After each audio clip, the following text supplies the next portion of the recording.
话，进入下半年市场关注的重点还是在于对于关税的影响。那当然，因为7月9号的这个对等关税的一个到期那因此大家关注是近期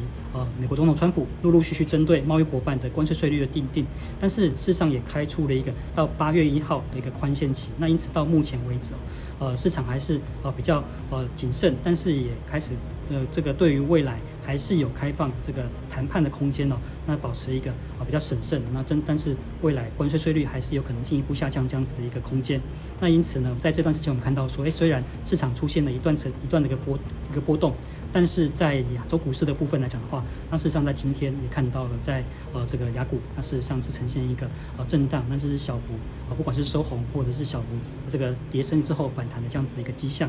那也表示说，其实现在目前市场来讲的话，已经逐渐的消化完对上半年市场比较不利的因素，开始适应对于全球新的政治经济跟格局这样子的一个态势。那因此呢，对于这个下半年展望来讲的话，我觉得可能有几个关注的重点。那第一个是说，在这个下半年来讲的话，那是不是全球的一个经济动能够维持一个我们认为软着陆的一个迹象那特别是进入了下半年之后，市场普遍预期下半年的经济成长的动能可能会较上半年有所回落。那但是呢，至少可以避免衰退的一个情境。那因此我们预估说，在美国的部分，在今年下半年的时候，呈现软着陆的几率还是超过55%，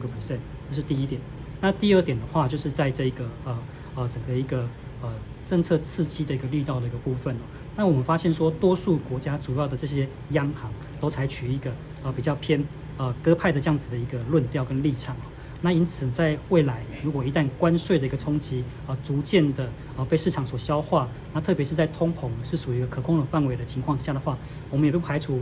美国联准会在下半年会开始重新启动降息。那最有可能的时间点可能会是落在9月份。那这个是在政策刺激的力道。那当然它不只发生在美国，那也发生在其他的主要经济体。那像是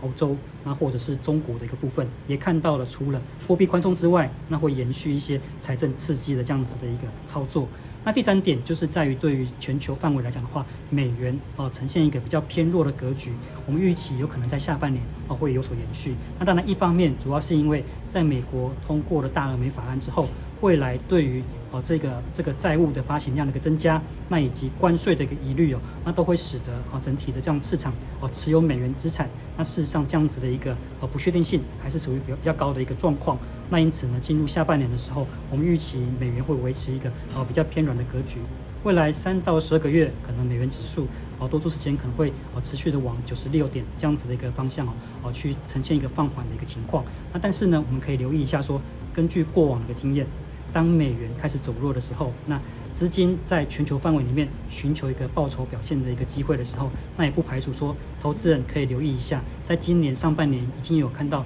落底开始回升的这些新兴市场的股汇债，那或许是一个成长潜力的一个资金流向的一个焦点。